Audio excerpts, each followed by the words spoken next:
I'm Homer Knott from Sixmile Creek in Tampa, Florida. And one time back in the 70s, I was sitting there in Ethel's bar, and old Bob and Gary were there. And Gary just jumps up. He says, "You know what? I'm going to go to college. That guy sitting over there, Charlie, he's the dean of admissions at the college. I'm going to go talk to him." So he goes over and he says, "Hey, I want to go to college." And the dean says, "Well, I'll tell you what, I'll sign you up. You're going to have to take English and math and science and logic." And he goes, "Logic? What's logic?" And he says, "Well, let me show you." He says, "Do you own a lawnmower?" And he says, "Yes, I do." He says, "Well, then you probably have a lawn."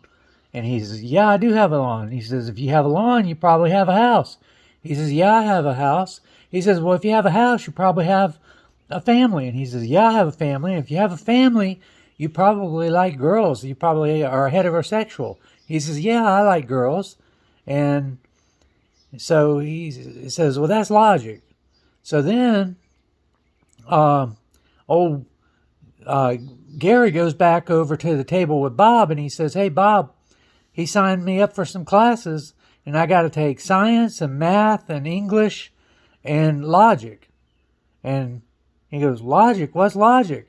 He looks at him, he says, "Well, Bob, do you own a lawnmower?" And old Bob said, "No, I don't own a lawnmower."